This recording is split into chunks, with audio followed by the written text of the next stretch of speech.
tous, j'espère que vous avez passé de bonnes fêtes, que vous allez bien en ce samedi 4 janvier 2025 au matin, malgré cette bonne grosse vague de froid. Et au nom de toute l'équipe de Rivers Basket Session, je vous souhaite évidemment une très bonne année 2025. Merci de continuer à nous écouter, à nous suivre, à nous lire, à acheter nos MOOC et nos livres. On mesure honnêtement la chance qu'on a d'avoir pour l'immense majorité des lecteurs et auditeurs aussi bienveillants, pertinents et sympathiques que vous. On le voit dans vos messages, dans vos commentaires. Même quand ce sont des critiques, c'est souvent des critiques constructives et positives. Donc merci d'être là et merci de continuer à nous suivre, on l'espère, pour l'année 2025. En rentrant de vacances hier soir, j'ai été checker mes mails et donc l'adresse mail du CQFR. Et en voyant que vous aviez continué d'envoyer des questions à l'appel sur les derniers jours où on n'avait pas fait d'émission, je me suis dit qu'on allait reprendre un peu plus tôt que prévu. Normalement, c'est lundi matin avec Théo, mardi matin aussi avec Théo, en attendant qu'Antoine nous revienne du Grand Nord canadien. Mais je me suis dit qu'on allait se faire une petite salve de questions pour ne pas vous laisser en sommeil, pour ne pas laisser vos questions en sommeil dans la boîte mail du CQFR. Donc, on attaque tout de suite avec une question envoyée à 3h38 du matin cette nuit par Franck, évidemment en réaction à la grosse news de la nuit dont on parlera très certainement en début de semaine plus en détail avec Théo puis avec Antoine. Je vous lis le message de Franck. C'est quoi ce cirque avec Jimmy Butler ? On vient d'apprendre qu'il est suspendu 7 matchs et que le Heat a décidé de le trader. Comment la situation a-t-elle pu se dégrader aussi vite ? Le gars avait juré qu'il gagnerait avec Miami, qu'il ne se voyait pas jouer ailleurs avant la fin, etc. Je suis dégoûté. Est-ce que Butler à Miami, c'est vraiment fini ? Bon, pour la réponse brute à la question finale, je pense que c'est terminé. Que ce soit maintenant ou à la fin de la saison, je vois mal les positions se rapprocher, surtout quand on sait la manière dont ça s'est terminé entre Pat Riley et quelques autres superstars passés par la franchise. Il faut se souvenir qu'il y avait eu prise de bec avec LeBron était parti. Il y avait eu prise de bec avec Dwayne Wade à la fin de son premier passage, quand il était parti pour Chicago, et avant de revenir en fin de carrière, là les positions s'étaient quand même nettement rapprochées, la situation s'était adoucie, mais il y avait quand même eu prise de tête. Là, je pense que c'est la même chose. Enfin, c'est pas les mêmes personnes, les mêmes personnages, mais je pense effectivement que Jimmy Butler à Miami, c'est vraiment fini. On peut commencer par un rappel des faits, peut-être, pour englober un peu tout ça, toutes les infos qu'on a. Il y a quelques semaines, on avait appris que les deux parties, donc Jimmy Butler et le Heat, étaient ouvertes à un trade, parce que les négociations pour une prolongation étaient clairement au point mort. Butler est sous contrat jusqu'en 2025, avec une player option à 52 millions de dollars pour la saison prochaine. Et ça découle aussi d'une situation, d'une relation qui s'est tendue au fil des mois. Il faut se souvenir que la saison dernière, il y avait quand même eu quelques scuds envoyés entre Pat Riley et Jimmy Butler. Alors à l'époque, on avait pu se dire, est-ce que c'est pas juste de l'amour vache ? Est-ce que, en fait, comment dire, il se parle un peu comme ça, mais il s'aime toujours et il y aura des négociations le moment venu. Il faut rappeler que Butler avait dit que s'il avait joué, s'il avait été disponible, les Celtics seraient en vacances et les Knicks aussi. Donc il n'avait pas joué, c'est aussi ça l'important dans cette histoire-là. Et Pat Riley avait répondu, est-ce qu'il est en train de déconner ou est-ce qu'il est sérieux ? Si tu n'es pas sur le terrain en train de jouer contre Boston ou New York, tu ferais mieux de te taire. Donc voilà, certains avaient dit, c'est rien, c'est de l'amour vache. Non, à partir de là, c'était tendu clairement. Et Pat Riley fonctionne un peu comme ça, un peu à l'ancienne. Pour lui, la franchise doit rester en contrôle de la situation, on ne peut pas être suspendu au doute ou au souhait des joueurs. Ça a été un peu le cas avec LeBron, ça a peut-être été le cas avec Wade aussi. Et donc, depuis qu'il y a eu ces rumeurs-là, on n'a pas vu grand-chose au niveau des rumeurs. On avait exposé un peu les pistes qu'il y avait, on parlait de Golden State, Dallas, tout ça. Il n'y a pas vraiment eu de rumeurs formelles, de package proposé d'un côté ou de l'autre. Donc, on peut penser que Butler a dû se dire, ils me la font à l'envers, ils vont pas me trader. Pat Riley a dû se dire, aucune offre ou approche actuelle me convient et on me la fait pas à l'envers. Et les équipes intéressées éventuellement par Butler, si toutefois elles ont pu parler à Riley, pas sûr même qu'elle l'ait fait, elles ont dû se dire, on sait à quel point Riley est intransigeant et parfois déraisonnable dans des négociations pour un trade, on va pas nous la faire à l'envers. Donc je pense que personne n'a voulu, où les gens ont senti peut-être qu'on leur faisait à l'envers, que ce soit Butler, Riley ou les équipes intéressées, et du coup ça n'avait pas évolué. Depuis, on avait un Butler qui a quand même manqué pas mal de matchs, d'abord pour une maladie, ensuite pour une remise en condition physique. Déjà c'était un peu Bon, ça peut être logique si la maladie a été invalidante, hein. Si c'est un gros virus intestinal, il faut se remettre en forme parce qu'il n'y a pas eu d'entraînement, peut-être une perte de poids, on a déjà vu ça par le passé, mais voilà, toujours est-il que c'était la communication officielle. Et donc là, maintenant, on a le communiqué du Heat qui est donc tombé pendant la nuit. Nous avons suspendu Jimmy Butler pour 7 matchs en raison de multiples occurrences d'un comportement néfaste pour l'équipe cette saison et particulièrement ces dernières semaines. À travers ses actions et ses déclarations, il a montré qu'il ne voulait plus faire partie de cette équipe. Butler et son représentant ont indiqué qu'ils voulaient être tradés. Par conséquent, nous allons écouter les offres. Alors, à la base, ils avaient déjà dit qu'ils écouteraient les offres. En tout cas, c'était ce qui avait été rapporté par Shams Charania. Donc là, est-ce que là, ils ont encore un peu assoupli leur position? Je sais pas. En tout cas, de mon point de vue, Butler a ressenti un moment qu'il était pas loin d'emmener son équipe au titre. Il a quand même fait 2 finales 2020 et 2022. Mais l'équipe a manqué de talent, à mon avis, de son point de vue. Il a vu que toutes les stars sur le marché qui étaient disponibles à un moment, elles partaient ailleurs. Miami était engagé sur le front du recrutement de Damian Lillard, ça n'avait pas fonctionné. On se rappelle pareil, des packages proposés ici et là, du fait que Miami avait pas ce qu'il fallait ou ne proposait pas ce qu'il fallait. Un temps, il y a eu Bradley Beal aussi. Et voilà, Miami, ça s'est pas fait à chaque fois parce que Miami ne pouvait pas ou ne voulait pas proposer un package supérieur à celui que proposaient les autres équipes. Clairement, enfin je pense en tout cas, hein, ça n'engage que moi, mais que ça a agacé Jimmy Butler. Il s'est dit on veut pas tout faire pour que je remporte un titre, pour que l'équipe remporte un titre. Et du coup, il a peut-être perdu la confiance ou en tout cas la volonté qu'il avait de rester à Miami. Comme le dit très bien Franck dans l'énoncé, c'est que dans l'énoncé de sa question, il avait dit je jouerai peut-être plus jamais pour une autre équipe. Je veux gagner avec cette équipe, on va gagner avec cette équipe, je vous l'assure. Donc bon, ça reste la NBA, hein, ça peut changer du jour au lendemain et c'est encore le cas là-dessus. Mais voilà comment je pense on en est arrivé à cette situation-là, alors que c'était quasi idyllique avec Butler qui incarnait une équipe peut-être pas la plus talentueuse sur le papier, mais qui était dure, que personne n'avait envie d'affronter, qui allait 2 fois en finale. Euh, une fois dans un contexte particulier, évidemment la bulle, mais la deuxième fois c'était quand même du sérieux. Et, euh, et voilà, je pense que ça s'est dégradé comme ça.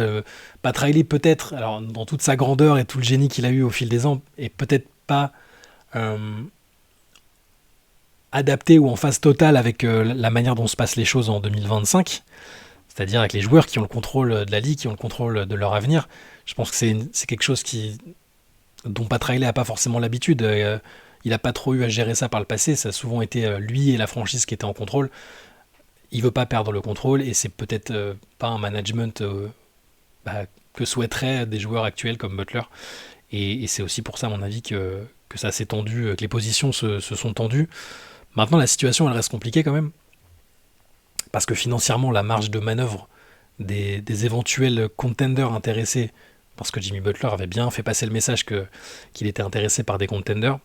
Nous, on avait parlé de Golden State, Dallas, euh, les Suns aussi. Il y a les Lakers qui sont un peu entrés dans la discussion à un moment.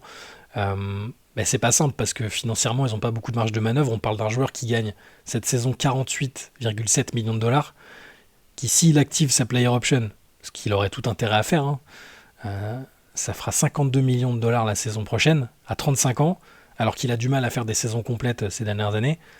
Alors quand il est là, il est là. Théo n'est pas à côté de moi, mais il nous rappellerait à fort juste titre qu'en playoff, Jimmy Butler, c'est un tout autre joueur et qu'il est dans les tout meilleurs joueurs de la ligue en situation de playoff.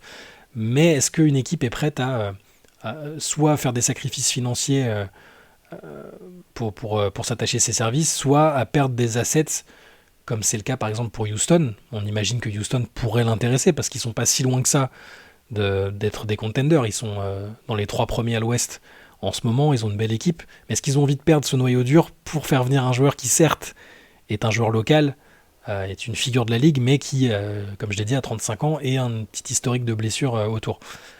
C'est des questions, on en aura probablement les réponses dans quelques temps. Ils vont essayer de débloquer ça avant la deadline de février, mais voilà, il est suspendu 7 matchs. À la fin des 7 matchs, si je ne m'abuse, il y a des joueurs qui n'étaient pas éligibles pour un trade qui le seront. Donc c'est aussi logique peut-être qu'ils attendent d'avoir cette marge de manœuvre supplémentaire. En tout cas, voilà comment on en est arrivé là pour répondre à ta question, Franck. Il y a 2 ans, on m'aurait dit que Jimmy Butler essaierait de partir du 8, je l'aurais pas forcément cru parce qu'il avait vraiment l'air attaché à cette équipe et il avait l'air de vouloir en tout cas la mener jusqu'au titre, la ramener en finale. Et d'un autre côté, je pensais pas non plus voir Damian Lillard partir par exemple. Et ça s'est fait. Donc la NBA, on peut jamais être sûr de rien. Voilà. On vous dira évidemment ce qu'il en est dans les prochains jours dès qu'il y a une actualité à ce sujet. On en parlera dans un CQFR ou dans un podcast plus long, comme vous pouvez vous en douter.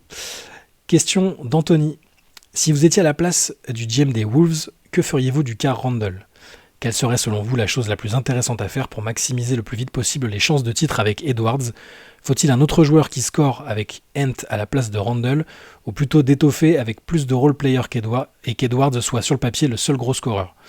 Je ne suis pas du tout fan du fit avec Randle qui a tendance à trop souvent freeze le jeu et donc brider le potentiel et l'âme qu'avait cette équipe. J'ai l'impression que les Wolves veulent garder Randle alors que je les imaginais bien faire jouer Randle afin qu'il récupère une belle cote pour être ensuite échangé. Placer Reed dans le 5 notamment, donner complètement les clés du camion à Edwards et bien l'entourer sans avoir une autre star entre guillemets à ses côtés. Donc qu'est-ce que les Wolves doivent faire de Julius Randle ? Vous le savez sans doute que c'est un joueur que j'aime bien. À la base, je suis très conscient de ses lacunes et limites au très très très haut niveau. C'est un joueur qui a eu beaucoup de mal à être impactant en playoff, voire à simplement même être métable sur le terrain entre guillemets. Là pour cette saison de Minnesota qui est un peu décevante forcément, même s'ils ont eu ils marchent par série en fait, ils ont des regains de forme puis après on se dit mince ça fonctionne plus. Je pense que tout doit pas être mis tout ne doit pas être de la faute de Randle. Il faut aussi qu'Anthony Edwards, qui est la star de l'équipe, soit tenu responsable de l'impression de stagnation qu'on a un peu. Force est de constater, malgré ce que j'ai pu dire il y a quelques semaines et au moment du trade, le trade 4 Randle pour l'instant il est très clairement et très fortement à l'avantage des Knicks vu le niveau de jeu de 4. On en reparlera en playoff, mais pour l'instant c'est clairement à l'avantage des Knicks. Ça c'est clair, mais je pense qu'Edwards il est ultra talentueux, il est extrêmement fort, mais j'ai l'impression qu'il est dans une période où il fait face à un petit obstacle où il doit essayer de mûrir un peu dans son jeu, même dans ce qu'il dégage en dehors du terrain, il y a quelque chose il est en plein apprentissage en fait, j'ai l'impression. Il a peut-être besoin de plus de vétérans avec un profil old school, des leaders de vestiaire. Je sais pas s'il y a assez de leaders de vestiaire à Minnesota, capables de mieux le cadrer, de l'aider vraiment à progresser sur le terrain. Il y a des joueurs expérimentés, Rudy Gobert fait partie de cela, il y a Mike Conley. Mais est-ce que c'est vraiment des joueurs dont le profil et la personnalité peuvent l'aider dans ce sens-là ? Je suis pas sûr. Et pour ce qui est de Randle, oui, voilà, c'est frustrant. Il y a des séquences de jeu qui, je pense que les fans de Minnesota doivent se taper la tête contre les murs. Attention, il se tapait aussi parfois la tête contre les murs avec Kat, notamment en playoff sur des séquences. Hein. Mais le niveau de jeu qu'il a globalement avec les Knicks depuis le début est top. Je pense que Randle doit plus être titulaire pour moi. Il doit sortir du 5. Il doit être un dynamiteur offensif. Naz Reid doit être sur le terrain, à mon sens. Ou être échangé dans une équipe où lui retrouverait la sensation d'être un peu épanoui, moins de pression peut-être. Est-ce que c'est un joueur qui est vraiment fait pour ce type de contexte-là, d'une équipe qui a été en finale de conférence ? Ou sinon donc être échangé contre des joueurs, je parlais de vétérans, donc avec de l'expérience du haut niveau, une personnalité qui permet de faire bouger les lignes un peu, on l'a vu dans d'autres situations. En tout cas, j'ai l'impression, oui, qu'il faut changer quelque chose pour que Minnesota redevienne aussi compétitif que l'an dernier. C'est une équipe qui a quand même été bâtie ou qui a fonctionné vraiment fort l'année dernière grâce à sa défense. Je pense qu'il faut que ça reste l'ADN de l'équipe. C'est clairement pas ce qu'apporte Julius Randle à une équipe.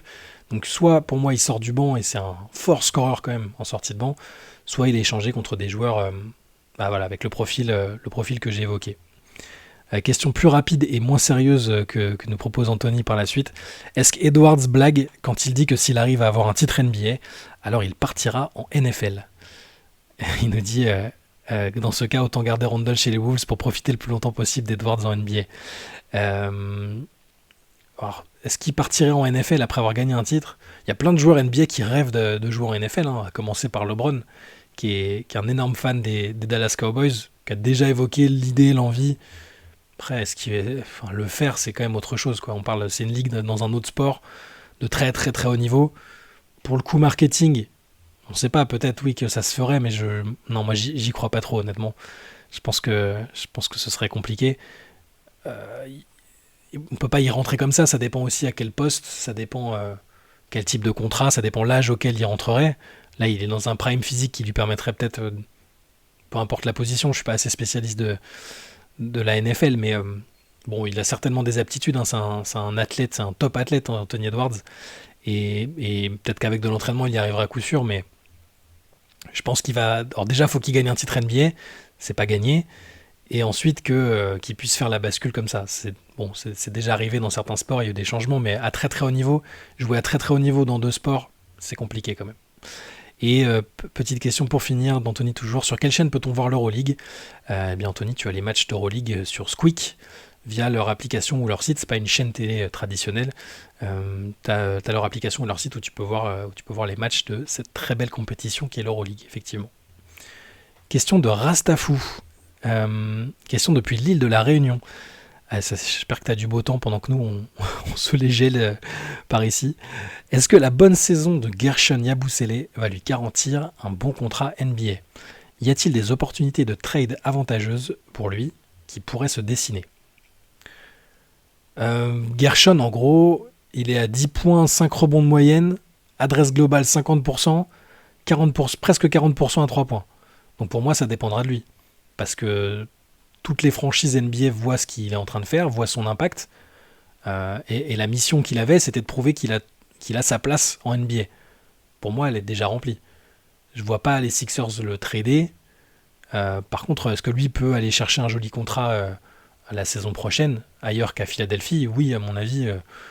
Faut rappeler qu'il a racheté sa clause avec le Real Madrid, qui était de 2,5 millions, et qu'il a accepté un contrat de 2 millions, justement pour montrer qu'il avait sa place et prétendre à un contrat supérieur. Donc, si lui a envie de rester en NBA, à mon avis, je vois pas un monde où il n'y a aucune équipe qui lui propose un contrat supérieur à ce qu'il gagne maintenant.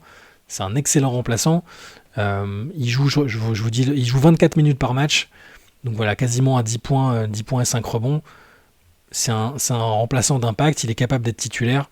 Pour moi, il n'y a aucune raison qu'il n'y ait déjà que Philadelphie qui soit intéressé. Et on sait qu'il n'y avait pas que Philadelphie qui était intéressé.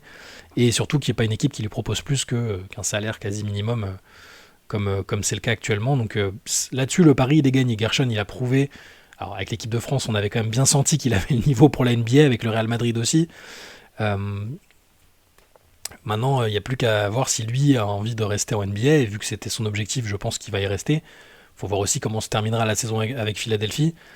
Est-ce que Philadelphie va pouvoir accrocher les playoffs, y faire un bon parcours? Ça va dépendre aussi de ça, mais je le vois pas, je le vois pas du tout rester, ne pas rester en NBA sauf si c'est son souhait de rentrer en Europe.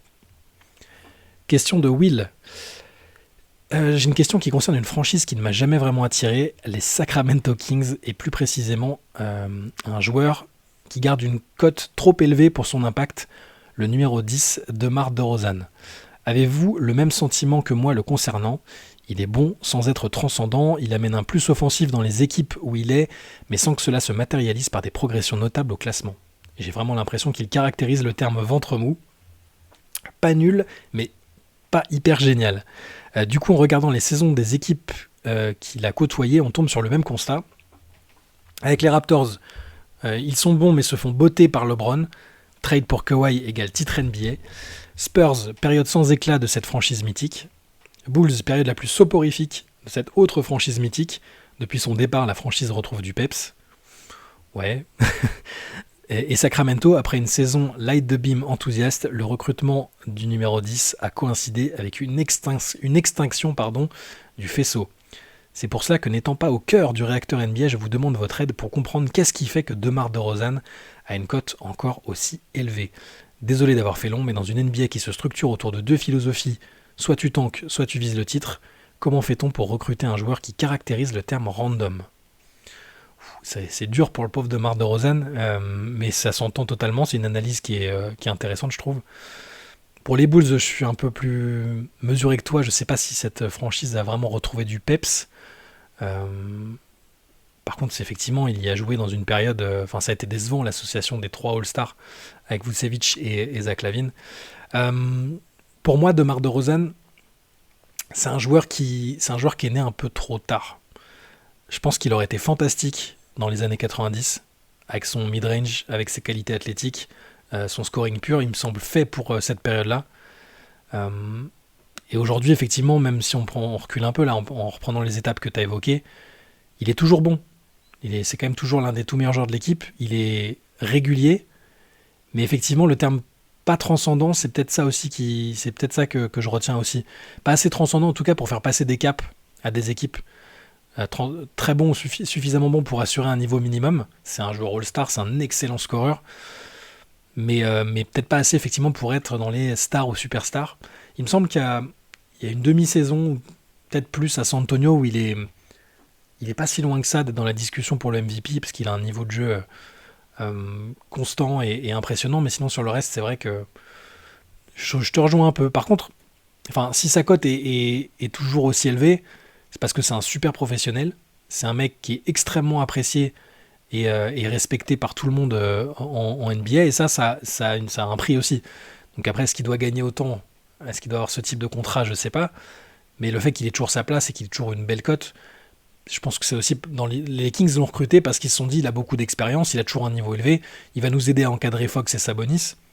Pour l'instant, c'est un peu compliqué, hein. Les Kings sont effectivement assez décevants, même si ça va quand même mieux dernièrement. Depuis le départ de Mike Brown, je crois qu'ils sont sur 3 victoires de suite. Je vais vous dire ça en direct pendant que je réfléchis, parce que avec les petites vacances, j'ai suivi d'un peu moins près, mais il me semble qu'au niveau changement, le changement de coach, même s'il a été un peu brutal, s'est traduit par quelques victoires. Voilà, 3 victoires de suite pour les Kings qui sont encore à 2 victoires des Timberwolves qui sont 10e. En tout cas, ouais, bon, voilà, les Kings font une saison assez décevante, et bon, j'ai pas l'impression que ce soit de la faute de DeRozan, mais on pouvait s'attendre à ce que DeRozan leur fasse passer encore un cap. Là, je te rejoins là-dessus.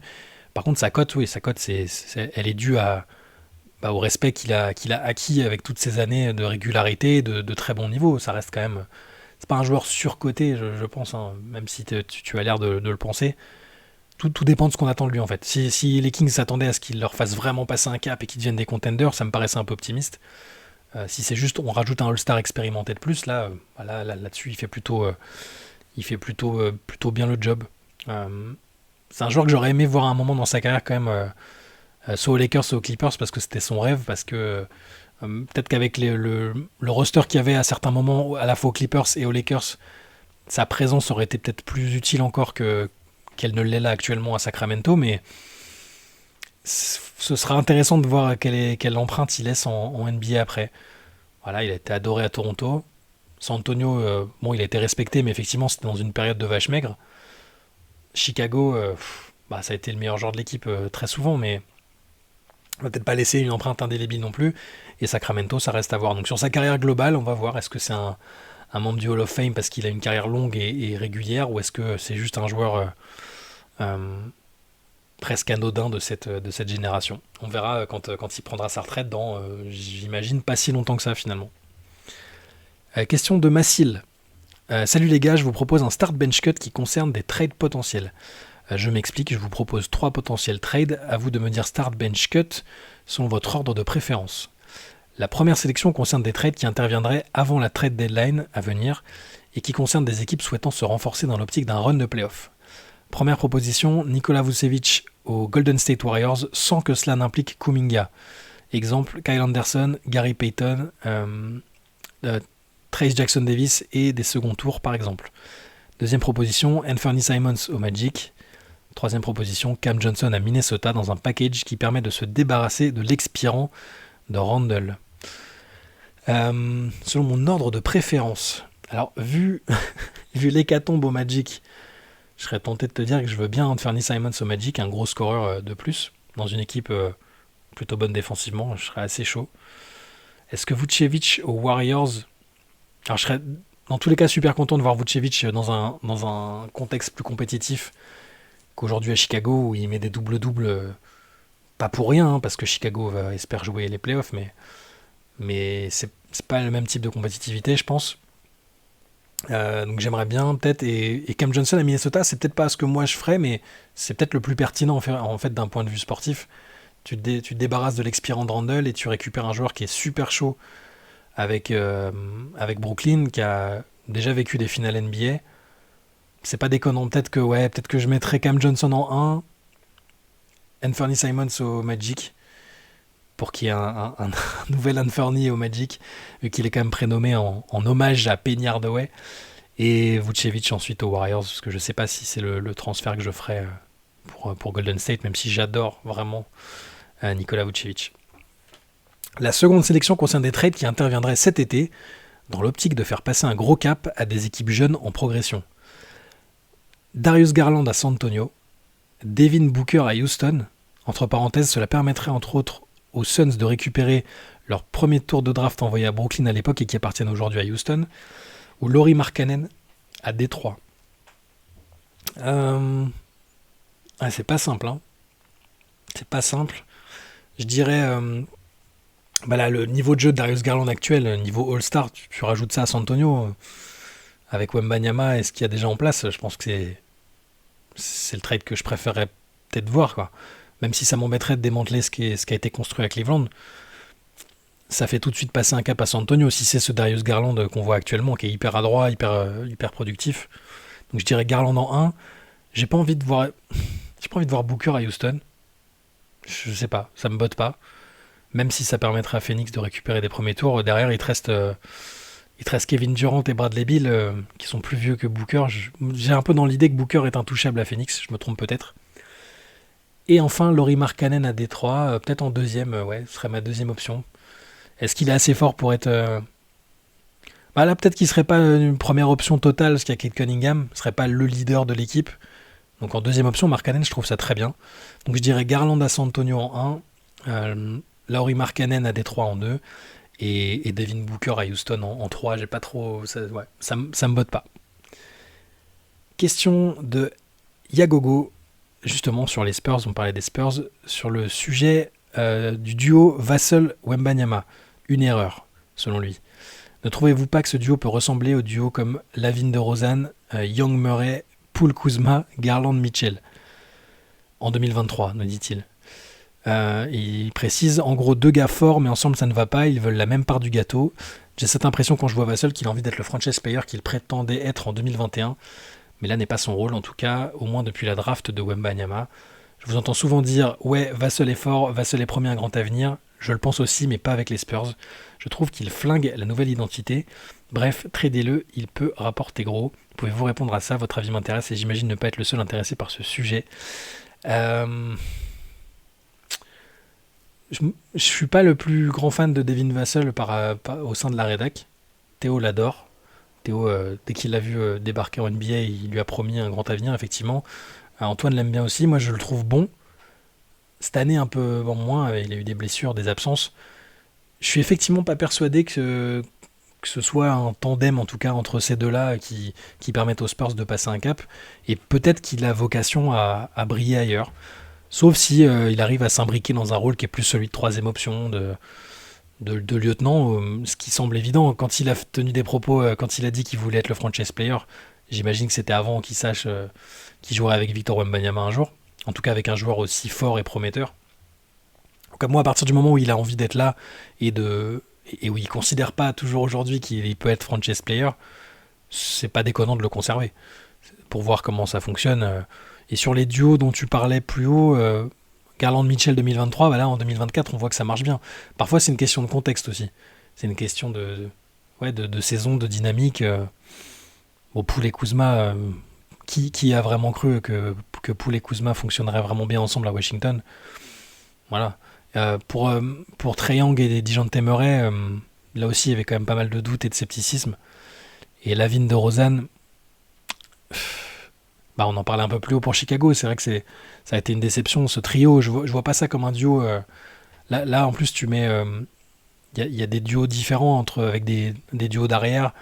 Poole et Kuzma, c'est plutôt un duo arrière ailier. Donc ça dépend des contextes. Est-ce qu'on est forcément obligé de considérer une équipe comme articulée autour d'un duo? Je suis pas sûr, surtout si c'est avec un joueur aussi dominant que Wembanyama. Donc, le trader, pourquoi pas? Moi, je suis pas contre en fonction de ce que tu récupères. Si tu récupères vraiment des pièces qui te manquent pour être plus compétitif, pourquoi pas? Mais je pense quand même que les Spurs ont une très haute opinion de Vassell et qu'ils espèrent le voir devenir un très très fort joueur et c'est pas du tout exclu qu'ils le deviennent. Question de Sylvain ensuite. Euh, je vous écris car j'ai l'impression de voir de plus en plus souvent des remontées au score assez importantes se faire en NBA ces 2-3 dernières années. Il n'est pas rare en effet de voir une équipe mener de 15-20 points en plus à l'approche du dernier quart-temps et se faire rattraper en quelques minutes lors de ce dernier et ainsi concéder parfois la défaite. Personnellement, et en essayant de faire le parallèle avec d'autres sports, j'imagine un 3-1 ou un 4-1 à la 65e ou 70e minute au foot par exemple, je trouve ça assez surprenant pour des athlètes de si haut niveau. Je tiens à préciser que je n'ai pas un grand niveau de basket, j'ai pratiqué en université et pas mal joué sur des playgrounds le week-end dans ma jeunesse. Valier represent, les Marseillais se reconnaîtront. Et n'ayant pas vraiment poussé les recherches pour avoir plus de données, je me demande donc si vous partagez également cette impression, si vous pensez éventuellement que ce phénomène est plutôt propre au jeu de la NBA, ou si vous pensez voir le même phénomène en Euroleague ou WNBA par exemple, et enfin comment expliquer ces possibles remontées au score, problèmes de coaching, de mental ou de joueurs. Ouais, moi aussi j'ai quand même l'impression, enfin, j'ai pas de stats pour appuyer ça, mais oui, on voit beaucoup de remontées d'équipes menées de 22 points à la mi-temps ou de 15 ou 17 points au début du quatrième quart-temps remontés. Bah, je pense tout bêtement, hein, c'est aussi parce qu'il y a plus de tirs à 3 points et de paniers à 3 points marqués. Mathématiquement, quand tu y vas à coup de 3 points, tu peux revenir plus vite. Le rythme aussi est plus élevé, donc tu peux plus facilement marquer, tu peux plus marquer. Donc si tu fais des stops et que tu marques vite, l'écart se réduit forcément. Ensuite, est-ce que c'est lié au mental? Ça, franchement, j'ai pas d'explication à ça. Je pense vraiment que c'est factuel parce que c'est pas toujours les mêmes équipes qui se font rattraper avec un énorme avantage ou c'est pas toujours. Parfois, c'est souvent les mêmes équipes qui sont menées assez largement et qui arrivent à renverser des situations. Ça, on le voit quand même assez souvent. Donc, il y a quelque chose de mental dans le fait de réussir à revenir à coup de 3 points ou pas. Après, dans le fait de subir des remontées, quand c'est pas un motif récurrent, bon, je ne pense pas que faille chercher quelque chose de l'ordre du mental. Et est-ce qu'on voit le même phénomène en Euroleague ou en WNBA? En WNBA, non. Ça arrive qu'il y ait des remontées, hein, mais c'est quand même, on est souvent sur des matchs serrés ou alors où l'avantage est plutôt bien géré par l'équipe qui finit par l'emporter. En Euroleague, j'ai pas l'impression non plus sur les matchs que j'ai vus cette année, j'ai pas vu d'énormes craquages ou d'énormes comebacks. Ça arrive aussi, des équipes qui craquent dans le money time, mais pas de manière aussi spectaculaire qu'en NBA où le jeu est comme un peu différent au niveau du rythme notamment. Ça peut, après, ce que tu évoquais sur le coaching, ça peut, on peut on peut très bien considérer que ce sont aussi des erreurs de coaching, de, de coachs qui s'en tiennent à tout prix à la rotation qu'ils ont établie avant le match, qui font jouer forcément tel joueur à tel moment et qui refusent de l'inverser, quitte à ce que les plus-minus soient assez désastreux à la fin pour certains. Parfois, il y a des coachs qui manquent d'adaptation, je pense, ouais. Quand leur équipe se fait remonter, qui veulent pas déroger de la rotation qu'ils ont établie. Et parfois, en toute modestie, je suis pas du tout coach, mais je pense parfois il faut aussi s'adapter. C'est aussi pour ça qu'on parle de qualité d'adaptation pour certains coachs. Si la rotation que tu avais imaginée dans un premier temps ne fonctionne pas, ou fait que ton équipe est en train de dilapider une avance conséquente, c'est pas bête de penser qu'il faut peut-être revenir dessus et ne pas s'entêter à garder ces temps de jeu-là, quitte à ce que ça enlève des minutes à des joueurs qui n'en ont déjà pas beaucoup, ou inversement à faire beaucoup jouer des joueurs que tu n'avais pas prévu de faire jouer. Ça aussi, c'est de l'adaptation, je pense. Message de Rudy ensuite. J'espère que vous avez passé de bonnes fêtes. J'ai pensé à une série de prédictions pour les prochaines années de basket. Ce sont des prédictions à 5 ans maximum, en y incluant cette saison. Je vous en propose 5 aujourd'hui et vous laisse décider du format pour y répondre, les classer du plus probable au moins probable, ou simplement en discuter entre vous. Alors je ne vais pas en discuter avec moi-même, donc je vais classer tes 5 prédictions sur 5 ans donc, dans l'ordre de ce que j'estime le plus probable au moins probable. Première prédiction, Boston gagnera encore au moins 2 titres. Deuxième prédiction, Luka Doncic ne sera ni MVP ni champion NBA, donc dans les 5 ans. 3. Victor Wembanyama fera une saison à 35 points de moyenne. 4. Zachary Rizaché sera tradé par les Hawks. Et 5. On se demandera si Jokic n'est pas un joueur top 5 all-time. Ouf. Bon, réfléchissons, mais pas trop longtemps non plus. Euh, Allez, je pense que c'est pas des trucs qui me semblent tous ultra probables et en même temps c'est pas des trucs invraisemblables. Donc ça me semble pas fou de voir Boston gagner 2 titres sur les 5 ans. Je pense qu'ils sont favoris cette année, ils sont favoris tant qu'ils auront le tandem qui est là et la construction d'équipe autour. C'est peut-être ce que je considère le plus probable.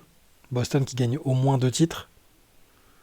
Ensuite, euh, ça me paraît pas improbable que Zachary Rizaché soit tradé dans les 5 ans par les Hawks. Je veux dire, c'est pas une garantie à 100%, même si moi je crois beaucoup en lui, mais c'est pas garanti qu'Atlanta soit l'équipe dans laquelle il s'épanouisse le plus, et en même temps, il peut aussi très bien s'imposer, mais Atlanta peut vouloir recruter des joueurs plus expérimentés sur des postes qu'ils n'ont pas. Donc ça me paraît pas fou. Je le mettrai en deuxième. Ensuite, ça me semble pas si fou d'imaginer que Luka soit ni MVP ni champion dans les 5 ans. C'est très dur d'être champion NBA.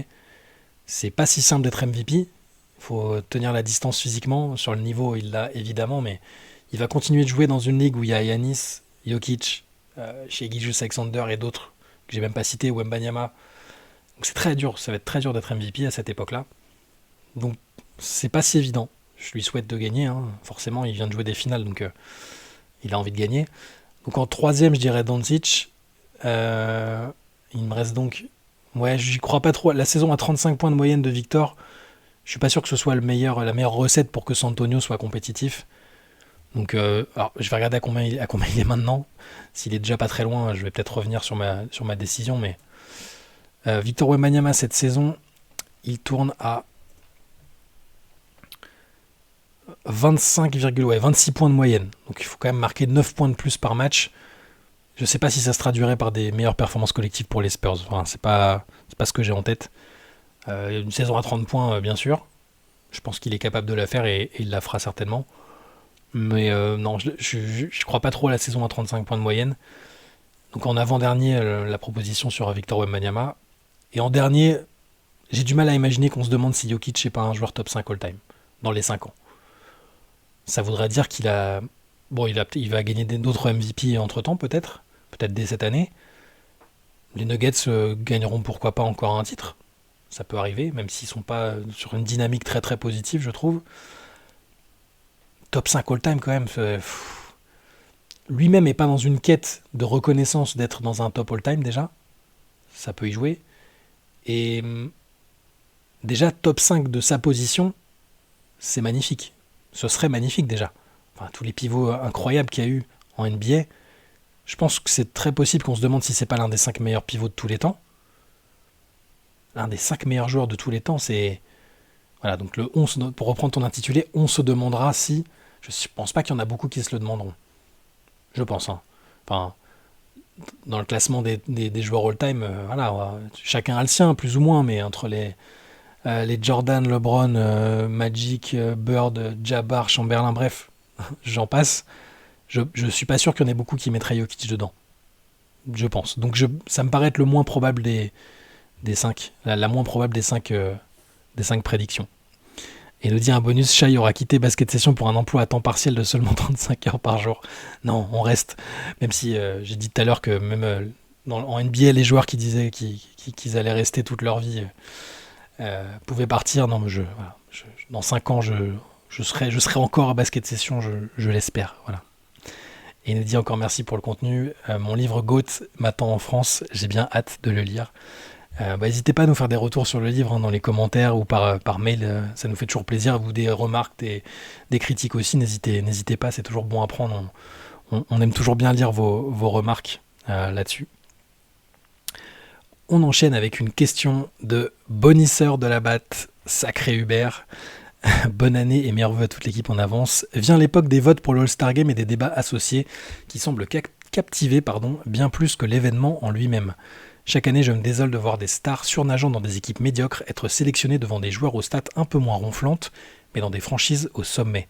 Par exemple, pour cette QV 2025, je sens déjà venir un LaMelo Ball qui chipperait la place d'un Darius Garland. À mon sens, ces dernières saisons, la fonction première des sélections All-Star, à savoir saluer la saison collective d'une équipe en récompensant ses meilleurs joueurs, est de plus en plus dévoyée vers un simple concours de qui a la plus grosse ligne statistique. Je suis pas tout à fait d'accord avec la fonction première des sélections All-Star, mais on y reviendra peut-être. Ne pensez-vous pas que la NBA devrait ajouter un critère d'éligibilité du type faire partie d'une équipe playoffable, top 8 d'une conf, ou à minima play-in-able, top 10, à la clôture des votes? Cela renforcerait probablement la compétitivité de la première moitié de saison, limiterait un peu le tanking prématuré tout en coupant court à certains débats stériles, marre des consultants en carton qui vont pleurer à la télé que Bill à 30 points dans des Wizards à 60% de défaite méritait sa place. Est-ce qu'on ne devrait pas revoir les critères d'éligibilité? Non, et je vais te dire pourquoi, je pense pas. On a beaucoup parlé du All-Star Game dernièrement, moi j'ai même presque milité pour sa suppression, donc je suis pas forcément attaché au All-Star Game, tu vois. Euh, mais je sais pas, tu vois, si par définition, pour moi, le All-Star Game, c'est pas récompenser des bilans collectifs. Dans All-Star Game, il y a Star. Pour moi, à la base, c'est un événement, un peu un gala, euh, un showcase qui réunit les stars, donc avec le côté show, paillettes, performance individuelle. Donc ça me dérange pas quand il y a un joueur, s'il y a Lamelo qui est le joueur le plus spectaculaire de la ligue, et que les gens ont envie de le voir faire des choses dans un match de gala, même si les Hornets ont un niveau de jeu abyssal à ce moment-là. Je dis pas que c'est le cas cette année, hein, c'est pas fou, mais il y a eu pire. Ça me dérange pas en fait que l'individualité là soit mise en avant, parce que je trouve que c'est quand même c'est une distinction qui est très individuelle quand même. On n'est pas sur parfois des joueurs ont été All-Star dans un collectif. Je pense à Atlanta 2015 avec je pense pas que Kyle Korver aurait été All-Star à un autre moment dans une équipe en tant qu'individualité. Là dans le collectif avec Millsap, Horford, Jeff Teague, ils avaient été pris. Mais moi j'ai toujours vu le truc comme ça, c'est une récompense d'une belle saison individuelle. Voilà. Je me trompe peut-être, on n'a pas l'air d'avoir la même définition. Après, est-ce que ça devrait changer? Est-ce qu'on devrait avoir des critères plus élevés? Pour moi, ce que tu évoques là, c'est plus les All-NBA Team. Le meilleur 5, enfin l'un des 3 meilleurs 5, le meilleur 5 défensif. Là, ça récompense une individualité, mais au sein d'un collectif performant, parce qu'on ne va pas mettre quelqu'un qui est d'une équipe mal classée dans un des meilleurs 5. Euh, donc voilà, après, ce qu'il faut se demander, c'est si on annule le All-Star Game, par exemple, ce pourquoi je militais un peu, il faut aussi revoir le système d'évaluation de la valeur, enfin, et de la carrière des joueurs. Parce que quand on regarde à la fin le CV, on regarde souvent le nombre de sélections pour le All-Star. Par contre, si on le maintient, bah, ouais, je suis pas pour exclure les équipes médiocres, parce que voilà, pour moi, par définition, ça doit réunir des stars, les gens que le public a envie de voir aussi. Ça pose la question de la compétitivité de la rencontre, du niveau de jeu qui est pratiqué. Mais voilà, pour moi, si on annule le All-Star Game, bah on trouve un autre moyen de juger un peu la carrière des joueurs, parce que c'est quand même un facteur qui généralement est assez important. Et peut-être plus mettre en valeur les All-NBA Teams, je sais pas de quelle manière. Mais voilà, moi perso, je l'ai dit la dernière fois, je pense que ce serait un bon test d'essayer de supprimer le All-Star Game pour voir si ça manque aux gens, si ça ne fait pas naître de nouvelles idées. Là, ils vont tenter quelque chose avec 3 équipes de huit All-Stars plus l'équipe qui remportera le Rising Star. Je ne suis pas persuadé que ça passionne les foules, je ne suis pas persuadé que les matchs soient hyper intenses et hyper disputés. Donc moi, je le supprimerais. Pourquoi pas une idée que j'avais lue sur Twitter et dont j'avais parlé, mettre la finale de la NBA Cup qui pour le coup a l'air d'intéresser un peu plus parce qu'il y a un enjeu et les équipes la disputent vraiment et un trophée à la fin, quelque chose, autour de concours, les concours à 3 points, éventuellement de dunk s'ils arrivent à se renouveler un peu. Ça pourrait être une solution et à partir de là on voit s'il y a un manque. Mais après peut-être que si on ajoute un critère d'éligibilité, je sais pas, non, je pense pas. Pour moi, c'est pas ça. La définition il y a vraiment le mot star dans le Star Game, donc j'enlèverai pas un Lamelo Ball. C'est sûr que c'est triste si la situation dont tu parles se produit, si Lamelo Ball, qui est en tête des votes, si je dis pas de bêtises, hein, je vous rappelle que j'étais pas là les derniers jours, donc ne me tapez pas dessus si c'est pas bon, mais je crois qu'il est en tête pour les guards de la conférence Est. Si à la fin il est titulaire à la place d'un Garland ou dans le groupe carrément à la place d'un Garland, c'est un peu contrariant, mais là c'est le public qui aura parlé et le public a envie de voir la Melo Ball, donc ce serait injuste s'il n'y a pas Garland et s'il y a la Melo Ball, mais ce fonctionnement-là, ça a toujours été comme ça, le public mis en avant, et après les joueurs qui ont fait les meilleures saisons, rattrapés par les coachs quand le public les aimait pas plus que ça.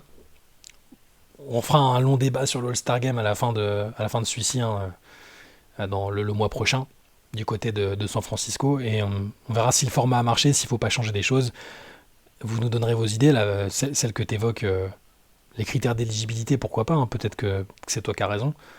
Pour l'instant, c'est pas ce que je ferai. Question d'Anthony du 07. Merci beaucoup pour les interviews des joueurs des Pacers. D'ailleurs, elles sont toujours en ligne.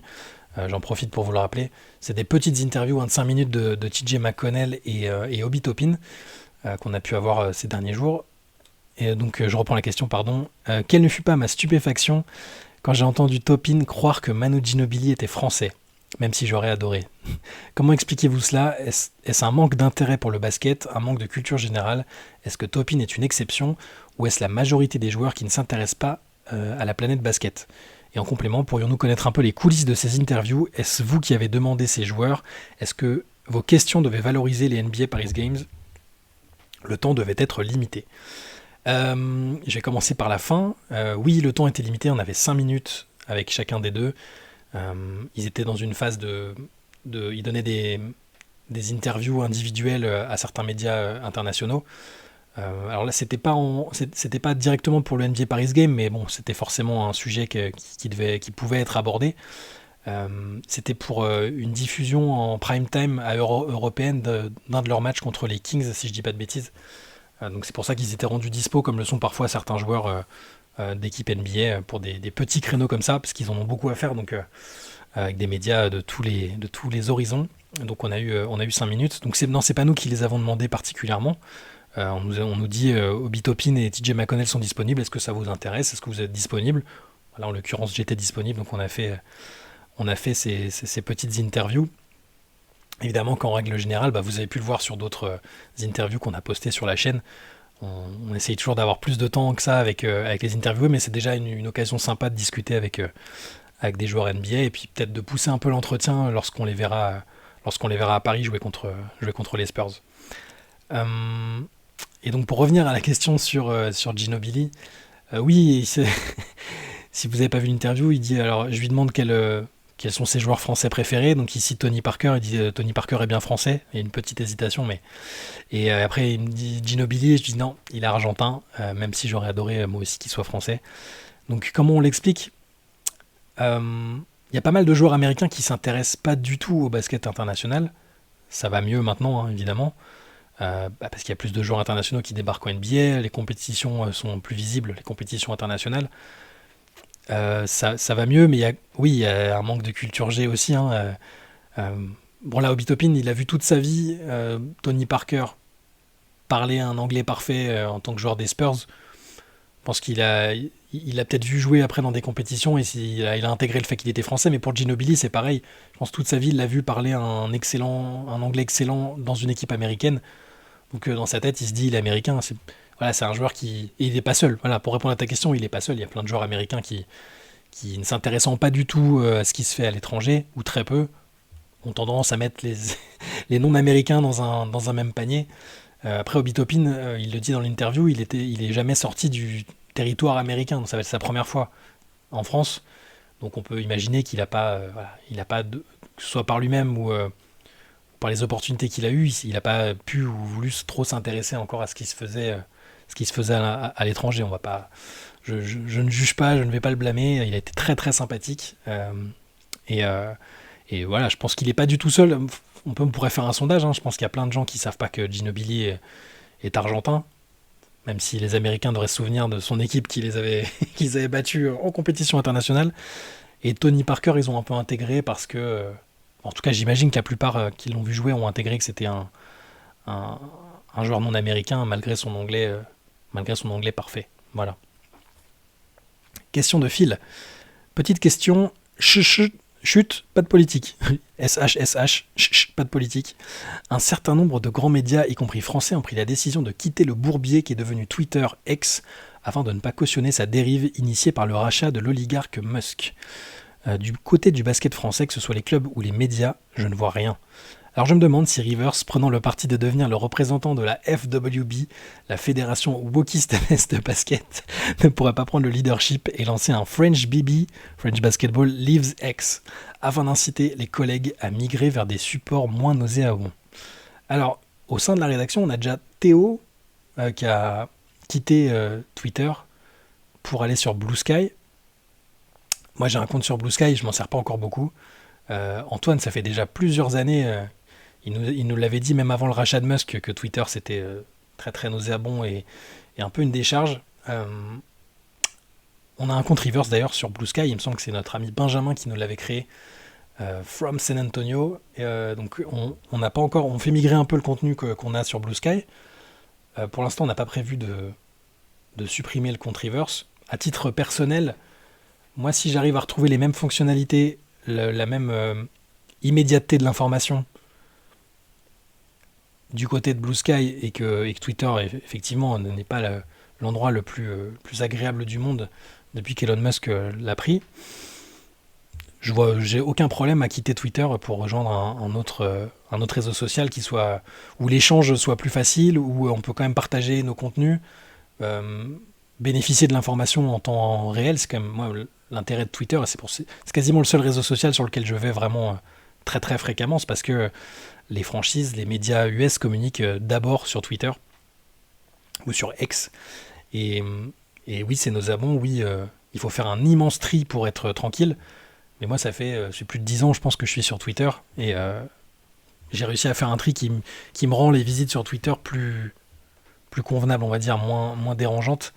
Et puis, je n'engage pas avec des gens avec lesquels j'ai pas envie d'engager. Donc ça va. Après, oui, j'aurais aucun problème à quitter ce réseau social si j'y trouve les mêmes fonctionnalités que j'aime beaucoup ailleurs. Et la même possibilité d'échanger et de partager surtout nos contenus là-bas, parce que sur Twitter, on a forcément des gens qui s'informent, qui nous suivent dessus et qui s'informent sur nos contenus par ce biais-là. Pour l'instant, on n'a pas prévu de le supprimer, mais sachez qu'on a quand même fait la migration vers Blue Sky, qui est un réseau social encore jeune, mais qui est plutôt prometteur, parce qu'il a des fonctionnalités de Twitter. Et par contre, on va pas du tout, je voyais ta proposition, on n'a pas pour projet de lancer la fédération wokistanaise de basket et d'inciter tout le monde à quitter Twitter. On a d'autres camarades qui ont des comptes Twitter bien plus importants que le nôtre, qui peut-être le feront et qui inciteront des gens à les suivre. Même si, voilà, tu le dis bien, fédération wokistanaise de basket, on est très souvent taxé d'être woke, gauchiste et je ne sais quel autre qualificatif, mais c'est pas pour autant qu'on va mener le départ et l'exode vers Blue Sky par exemple, ou d'autres. Il y a d'autres plateformes dont j'ai oublié le nom, Mastodon je crois, et il y en a plein d'autres qui essayent de reprendre tout ce qui était intéressant sur Twitter. Mais sur Twitter, j'ai réussi à contacter plein de gens dessus, à être informé très rapidement. Il y a quand même certaines qualités qui sont indéniables. Après qu'Elon Musk les rendu un peu moins sympathiques à visiter, c'est assez clair malheureusement. Pour l'instant, on est toujours là. Sur ce, on va se laisser. Merci beaucoup pour vos questions, pour vos remarques, commentaires. N'hésitez pas à envoyer vos questions pour la semaine prochaine. Toujours la même adresse, cqfr.reverse@gmail.com. Je ne sais même pas s'il y a besoin de le rappeler à chaque fois, tellement vous êtes nombreux à nous envoyer des messages, parfois sans qu'on ait besoin de vous rementionner l'adresse.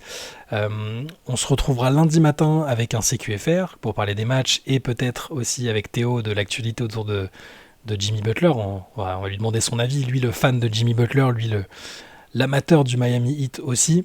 Antoine, lui, si je ne dis pas de bêtises, sera de retour mercredi matin.